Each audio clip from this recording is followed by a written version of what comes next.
Greetings to you all. Welcome to the Seedco Green Mealies webinar. We apologize sincerely for the technical glitch that we faced in starting this presentation, but nonetheless, the presentation has started, and sit back, relax, and enjoy the presentation. My name is Wendy Madzura, and I'm going to be presenting on Green Mealies presentation to you today.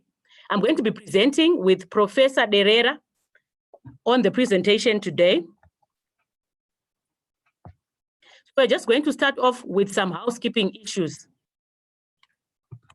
The presentation is going to be recorded and is going to be shared with the participants and all who would want to view it. After the sharing of the presentation, we also encourage you to send in the questions that you have so that during our question and answer segment, we will be able to then discuss on the presentation with Professor John Derera.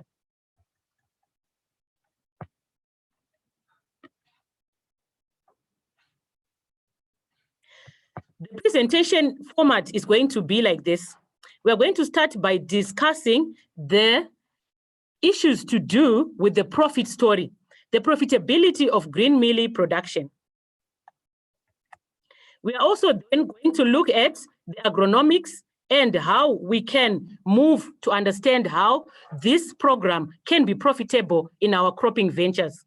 We are also then going to move on to look at how we can choose the right variety for this particular cropping venture. So it's very important for us to come in and use that.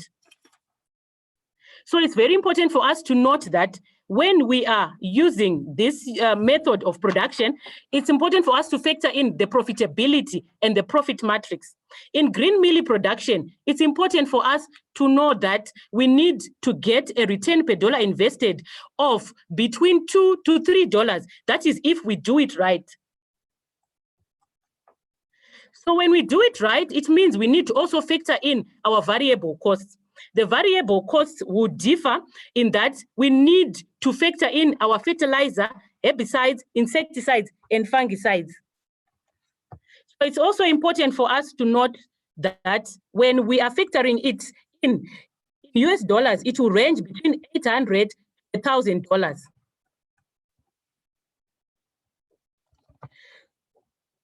So once we've factored in the productivity and profitability, we also see that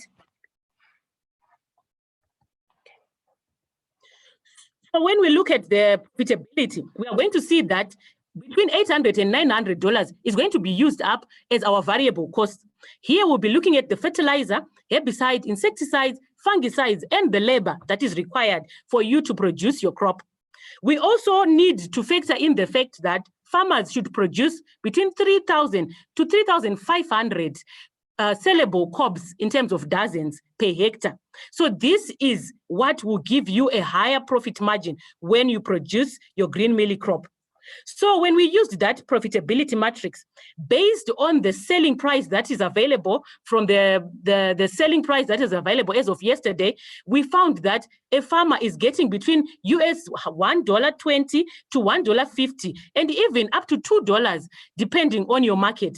So this will give you lucrative margins in a period of just 4 months. So it's a profitable cropping venture for you to venture into. Another thing that you need to look at is the issue that you need to stagger the crop when you establish it. Because if it's all going to be at the same level, it means that you're going to sell off and won't be able to constantly supply your market. So this will affect your profitability. Now moving on, we look at the essential elements for profitable green mealie production. Genetics are the building blocks for you to be profitable in any cropping venture. We also look at the weather, where we find that altitude has an impact on the heat units that are experienced in different regions. And we also find that it affects the climate, it affects the rainfall pattern. So it's important for you to take note of. The soil, being the main growing media, is also quite important, and farmers should note that it's important for them to treat their soil so that it's able to avail the necessary nutrients and water requirements of the crop. Then looking at the management Next slide explains it more in detail, where we find that the soil type, fertility, weed, insect, disease, herbicide management come into play under good agronomic practices. This enables the farmer to unlock the genetic potential out of the seed varieties that they will have established. All these are intertwined in an effort to bring about higher yield levels and high profitability. Now, the time of planting. It's essential for you to take note of the fact that even though the heat units are starting to pick up in terms of the air temperature, the soil temperature is still significantly low. So what it means is you might have delayed germination and crop establishment, which will affect the vigor and growth of your crop and then ultimately affect your yield. So it's recommended for you to plant at the recommended time of planting, which is when we look at the high veld and the middle veld, we recommend that you plant end of July to the first week of August. However, in the low veld, because they experienced high heat units throughout the year, they can establish their green mealie crop anytime throughout the year. When we visited them the last 2 weeks ago, we found that they were selling their green mealie crop at $2 US per dozen, which means they were fetching very good profits, but it's because of their selling window that they managed to manipulate and they are getting higher profit margins. Now moving on to the planting tips. There are 1,000 reasons for low yield, but only 2 reasons amount for high yields: variety selection and good agronomic practices. The planting time falls under good agronomic practices. So it's important for you to take note of the fact that land preparation is important. Conventional versus conservation, it's a topical issue. But which one are you going to use? It depends on your understanding of the pros and cons of either of the 2 methods of land preparation.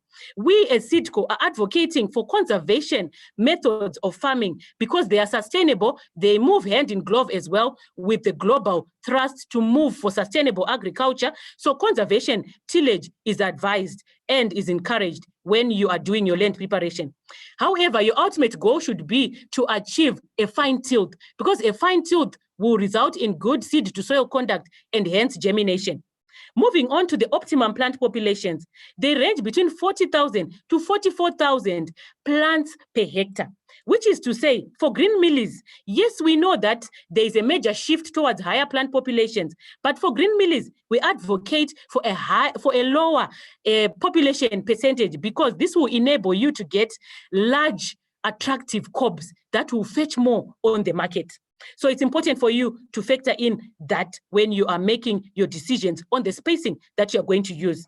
We also need to conscientize our farmers of the fact that when you're establishing green mealies, maize streak virus during this time of the year is on their increase. So it's important for you to treat your seed with seed dressing. Imidacloprid is an example of the active ingredient that you can use, and the common trade name is gaucho, but you can discuss in further detail with agrochemical specialists on the products that you can use for green mealies and treating your seed at establishment. Moving on to the fertilizer management. We cannot talk about fertilizer management without talking about soil analysis.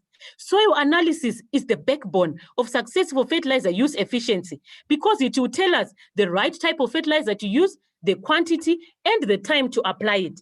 Because we need to make sure that we are applying the correct nitrogen, phosphorus, and potassium ratio required by the crop, which is the NPK, and the microelements that are required in minute quantities, but they add value to the crop and make it more attractive and more profitable. So it's also important for farmers to note that on top dressing, the 2 common top dressing fertilizers that are used are ammonium nitrate or urea, but the use should be well understood for them to work effectively. In sandy soils, when using AN, split apply it, because you need to reduce the incidence of leaching. When you split apply, there's a higher fertilizer use efficiency. When using urea, you need to then cover it to avoid the risk of volatilization, the loss of the strength of the urea into the atmosphere. So you need to cover it, unless if you are using coated urea, which are the new technologies of fertilizers that are available. However, for this and more, you can discuss with the fertilizer agronomists on the different fertilizers that are available on the market. Moving on to weed management. Did you know that weeds can amount to a yield loss of between 50 to 100%, which is to say you can fail to harvest anything. So it's important for you to take note of weed control and make sure that your field is weed-free for the whole period of production, from planting to harvesting. That's the ideal scenario. However, between 0 to 6 weeks and 8 weeks, we recommend that your field be weed-free because that is when the yield is determined. Some farmers, if they are doing on a small piece of land, be it backyard or intensive, they might choose to do hand weeding using walls or different other methods of weeding. However, for commercial production, as a business, we recommend the use of herbicides, and herbicides can come in different forms. However, understanding of the use of herbicides makes them more effective in that you need to know the weed spectrum. Are they broadleafs? Are they grasses? Are they sedges? You need to know the stage of control. Are you applying pre-emergence or post? Are you applying on weeds that are the right size or the weeds have overgrown? You also need to know the cost of production and to make sure that whatever fertilizer, whatever weed control product that you are using is not significantly increasing your cost of production, thereby eating into your profit margins. So fertilizer use efficiency is important. Herbicide use efficiency is important. However, discuss with agrochemical companies on the different choices of herbicides that are available on the market. We would not want to end up with scenario A, where our crop is looking very pale and is not looking attractive at all. Scenario B, where you're failing to even identify where the crop is because of the lush, dense weed that is there. Scenario C is closer to home, but the crop is still sharing its nutrients, its sunlight, its moisture with the weeds, so we wouldn't want that. Scenario D is ideal, and that is where we want to move towards as farmers who are in business. Insect pest control is also another important aspect of good agronomic practices.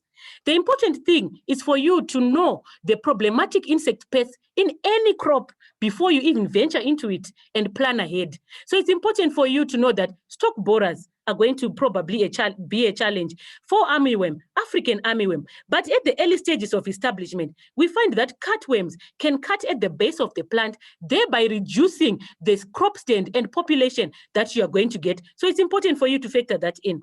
For farmers who are going to be using manure, particularly cattle manure, we find that there is a challenge with white grubs. So you need to factor this in, or you need to use fully decomposed manure for you not to get into these challenges.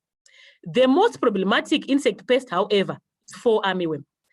This problematic insect pest has been a menace over the past couple of years, in that it has a number of advantages that enables it to continue to reproduce over a long period of time. So farmers should be able to identify it correctly and control it at the right stage. The first insta is the correct stage of control, where you find that the worm is still quite small and you to respond adequately to the different products that are available on the market. But in the fourth insta, it means you are late, and probably that crop will not recover, because by that time, the worm will be eating on the funnel and be producing frass, which will prevent the penetration of chemical control. This will make it difficult for you to get effective control on fall armyworm. So for the chemical control of fall armyworm, it's important for you to know and understand that there are different active ingredients on the market, different modes of action. The important thing is to alternate them so that there is a maximum use efficiency of these, and the crop is able to benefit to the fullest from the different chemicals. However, ladies and gentlemen, when you are using chemicals, be wary of the fact that we need to reduce unnecessary use of agrochemicals so that we also protect our environment and ourselves as we use chemicals. So we need to use and exercise caution when we are using agrochemicals. Now moving on to the selection tips. What is it that you should look at when you're selecting the ideal variety for green mealie production? Number one, the cob size. Because if you're going to have long, attractive cobs with a high row number, it means you're going to sell more. The shelling out percentage means the area covered by the cob as opposed to the areas covered by the grain. So this needs to be a higher percentage of grain as opposed to the cob. This is what we refer to the shelling out percentage. So it's important for you to factor this in when you're selecting your varieties. The dry down rate, it affects you because it affects the period that you're going to be able to sell your produce on the market as green mealies before it dries up. You also need to note the tolerance to maize streak virus, which we said would be in higher incidence during this time of the year. Sweetness is also another important factor. Roasting qualities. So all this should be factored in when you're selecting your green mealie variety. So moving on, just to highlight some of the varieties that are on the market, SC419 is an upcoming variety. It's going to be available on the market, and farmers are encouraged to also grow it because it's a variety that is moving along with technology. Where as Sitco, we are saying we are adopting a top-left approach. We are reducing the days to maturity, but not to say we are reducing the yield levels of these varieties. So these varieties that are in the short maturing category don't necessarily mean that they have lower yields. They have high yields, with 419 competing in terms of yield levels with varieties in the 500 series. Looking at the yellow varieties, which by nature, by color, also are attractive for green mealies. SC402 is in the early, very early maturing variety group and is recommended for green mealies, provided you are able to establish it, knowing where you're going to sell it with the market in mind, because it has a fast dry down. So you're recommended to plant it in a staggered nature. Do not have it at the same level so that you spread your period of harvesting and selling on the market.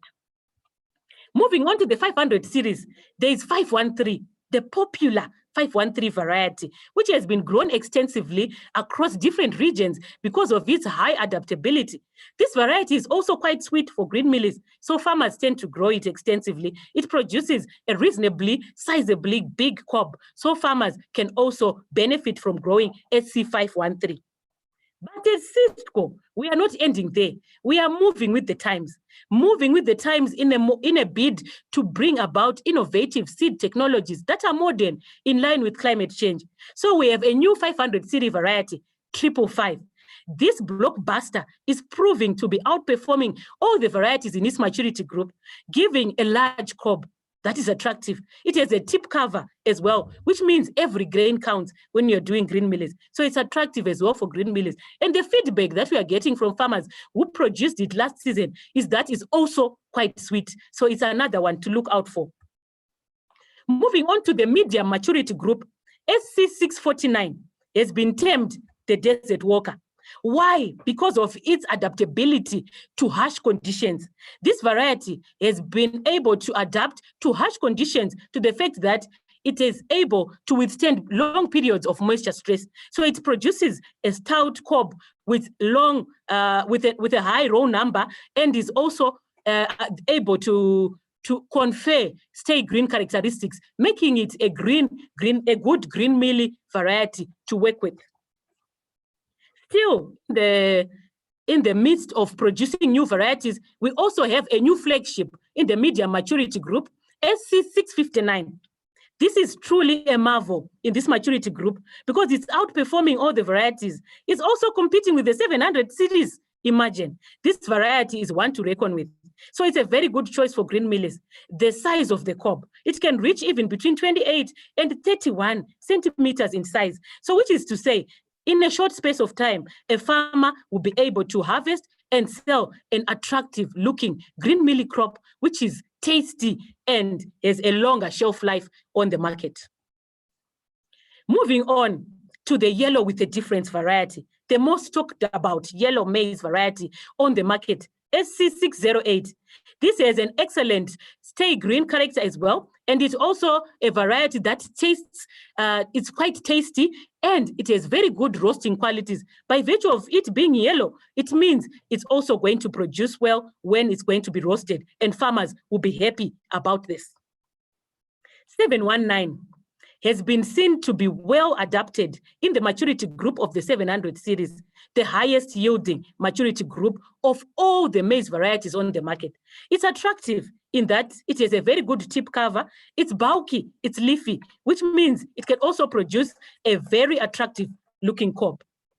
Moving on, the flagship, the highest yielding Pan-African variety, SC727. It has been termed Casa Banana on the market, particularly at Mbare Msika in Zimbabwe. This variety has outperformed a lot of varieties on the market in terms of its size, in terms of its attractiveness of the cob, in terms of the row number, the length, getting up to 33 centimeters on one cob and up to 900 kernels counted on one cob. So this is another variety to consider for green mealies, and it's the first choice for the farmers. So just wrapping it up, like we said, Seedco has varieties in different maturity groups that are aimed at providing value to your different farming enterprises from the 400, 500, 600 series. It is said that he who catches the biggest worm comes in first. So it's very important for you to go in, place your orders. Soon after this webinar, contact your Seedco agronomist through our Seedco Facebook page, our Twitter handle, and also visit our website. Did you know that Seedco now has an online shop? Yes, Seedco now has an online shop, which is just meant to ease your procurement. You can now buy from the comfort of your home seed, and then from anywhere across the globe, you can buy seed. Seedco is driven to provide customer ease of business and is customer centric. So it's important for you to know that Seedco is a variety for every farmer. Having said that, I now hand you over to Professor John Derera, a renowned breeder who is well experienced across the globe, across Africa, in terms of the breeding of maize varieties, for his take-home message, and will invite questions that we will respond to during the question and answer segment. Over to you, Professor John Derera. Thank you very much, Wendy, and good afternoon to all participants this afternoon. We would like to emphasize that the green maize business is indeed a highly profitable business. But what are the major tips if you are to reap the highest rewards out of it? We are saying it's low capital investment, but the returns are quite huge. How do you realize this? The important point is to say it's a combination of good management practice from what has been said today with selection of good genetics. You'll find that agronomic practice contributes 50% of the yield that you realize out of these varieties, and another 50% comes from the hybrid. So it is very important to take note of the recommended varieties that we've discussed this afternoon. And also crop protection being very important. You don't want to lose any crops to maize streak virus or to fall armyworm. From the beginning, you must have the right set of inputs to protect the variety to see the yield through. Importantly also, as mentioned by Wendy this afternoon, is to say the weather is a very important element and is usually modified by the altitude in our country. So the time of planting is dependent on the place where you are. Those in the low veld, they have very high heat units throughout the year. They can plant their green maize any time of the year, whereas from the middle to the high veld, we recommend that planting starts at the end of July, right into August, when you have sufficient heat units for the maize to emerge out of the ground and to grow with suitable vigor for green mealies. Coming again to the good agronomic practice, I would like to emphasize there is a combination of how you use your herbicides, how you use your insecticides, and how you put in labor that will give you a good crop. You'll find that if you use your herbicide so well, you minimize the need for labor at weeding. That's one way you can increase the profit in the business. You must maximize the use of your irrigation. Don't over-irrigate, don't under-irrigate, because there is a cost that comes with the electricity bill. Good irrigation will give you good, nice, uniform crops from a nice variety such as 659 that we've just had in our presentation today. So I would like to say green maize business is a worthwhile business, especially for the young agri-entrepreneurs out there who want to start. It's a good starting point because you require low capital investment in this business, and we have a team of agronomists available to support the whole enterprise and be on the market very, very early before it is flooded for you to get some good price for your maize. Thank you very much, Wendy. And Prof, can move questions. Thank you. Thank you very much, Prof, for that nice wrap up of our presentation today. So now we are going to move on to the question and answer segment. So Prof, some of the questions that we have received today, there's a farmer who's asking, are new varieties currently available on the market? And to that one, I'll respond. Then the next question is, how do you see that our mealies are now mature? That one I'll ask you, Prof, to respond. So we'll respond to these two first. I'll respond to the first question. Our new varieties are now available on the market. We find that SC659 is already available, but the other varieties, SC419 and SC555, will be available shortly. By the end of this week, most of them will be available. You can contact your nearest Seedco agronomist for information on where you can purchase the varieties that you desire, and they can facilitate that the varieties that are not in your market already, how they can be able to reach you through your interaction with your Seedco agronomist. Over to you, Prof. Okay, very important question there. How do you see that our mealies are mature, the green mealies? It's very easy. You remember we say the farmer must always be in the field looking at your crop. And you must always plant some border plants, which you can always assemble to make sure that you are at the right stage. It's very visible to see that the cob is full.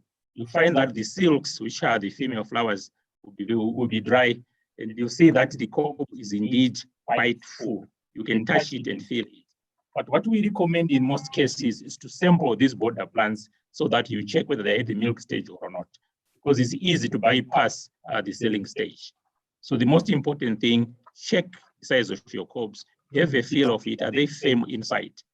Then ensure that they are full. If the silks are dry, it means pollination has taken place. So usually 2 to 3 to 4 weeks, depending on the variety after pollination, your green mealies should be ready for selling.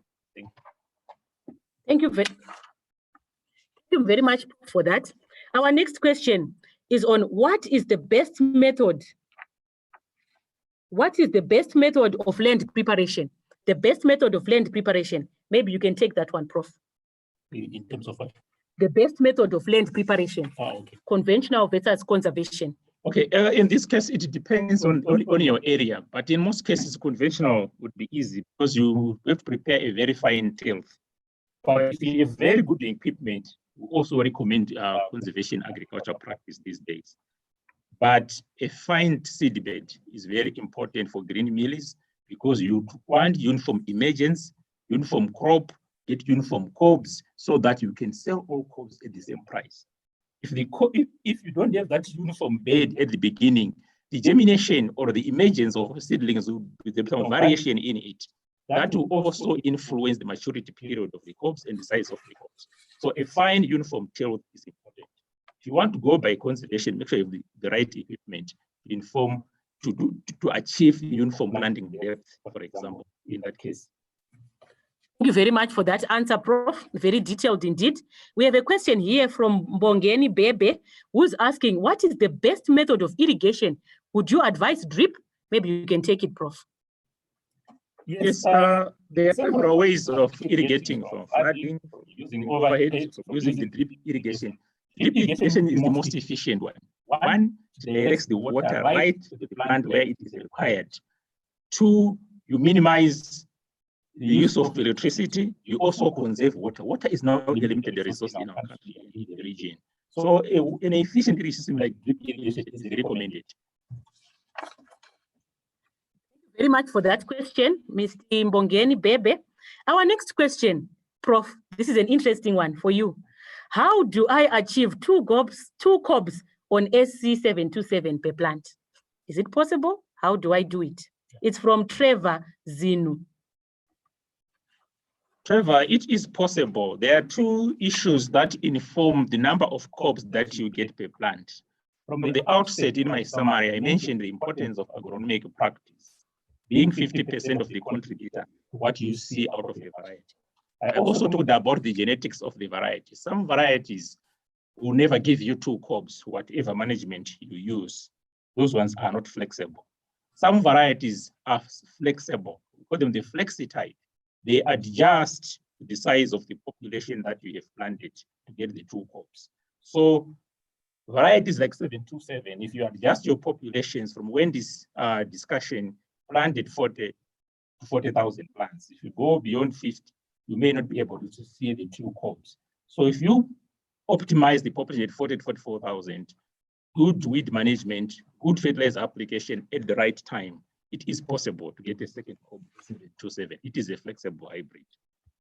Thank you very much for that. I hope you are answered.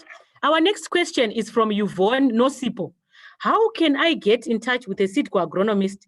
Is it on email or telephone numbers, please? So maybe I'll respond to that one. For you to get in touch with your agronomist, the fastest way is to go onto our website. Our website is a list of agronomists and their locations and the areas that they cover. Their cell numbers are available and their email addresses. So you can engage them through that platform. Or you can also send through any messages through Facebook, Twitter, and we'll be happy to respond to your inquiries. The next question is Sibonisiwe Maposa, who is asking, is there a specific seed for a specific area? I'm from Bubi area around Nyati. Maybe, Prof, you can take this one. That's in the local. Yes. Yes. When we look at your question here, yes, all varieties are with areas of adaptation, but it depends on the season you are growing it and the management practice.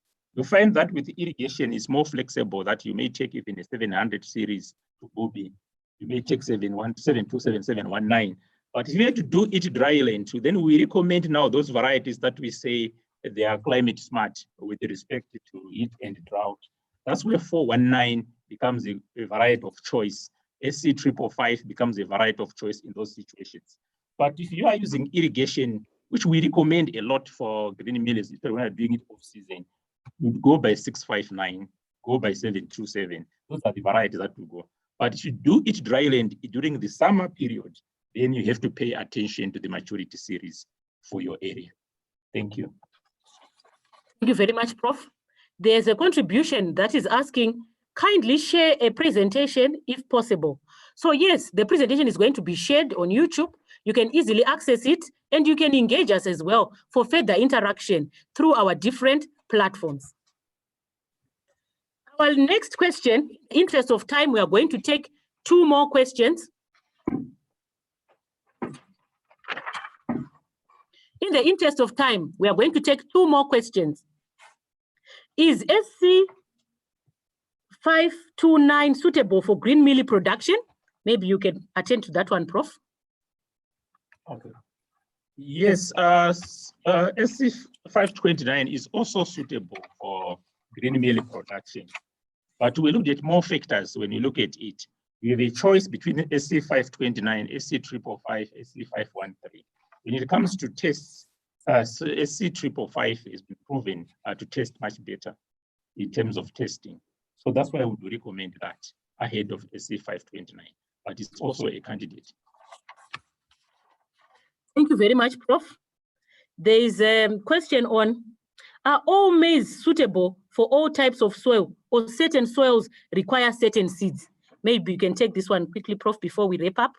Yes, this is a very interesting question. Soils are very important. You saw that in our discussion that among the leading factors of genetics, soil management practice, and the weather, you find that soils play a very important thing. Very fortunately for us at Seedco, most of these varieties that we put on the market have been tested extensively across Zimbabwe, across sub-Saharan Africa, on different soils, under different weather. So whatever we put on the market, we've proven that it can grow on all types of soils. You only have to pay attention to sampling your soils, get them tested, get the recommended fertilizer application, get the recommended lime application to condition your soils. Otherwise, the genetics is suitable for all soils and a good agronomic practice. Wow, we seem to be getting more questions. Just one last one from Charles Nyowani. He's in Wonde Valley. In my area in Wonde Valley, which variety can I take? That's Charles. Yes, that's Charles Nyowani. Charles Nyowani, Wonde Valley, we have some good varieties like 727. All our 600 series are quite suitable for Wonde Valley. So you can take 727, can take 719. Can also have the 555. It's also okay for the Wonder Valley area, and 659. So you have a lot of flexibility there. If you see our 419 when it comes, it's a very flexible hybrid, which is elastic. It stretches from the 400 into 500 into 600 type of behavior. So it depends now. If you are going to do it by irrigation in Wonder Valley, I recommend 727 and 659. But if you want to go dry land, 419, 555. You can't go wrong there. Thanks. Thank you very much, Prof. Thank you for that detailed explanation of the suitability of varieties to different regions. What the professor is just saying is that we have a variety for every farmer, every cropping program, and every region. That's how broad the SEEDCO maize product basket is. But in the interest of time, I would like to just thank you all for the interactive presentation that we have had today. Thank you all for sending in your questions. Thank you for bearing with us patiently during the technical glitch, and we would like to engage further interaction with you going forward. So I would just like to conclude by the words of a famous World Development Bank president, Agronomic Adesina, who said, and I quote, "The next set of billionaires in Africa are going to be farmers. So if they're going to be farmers, they need to start with the right seed.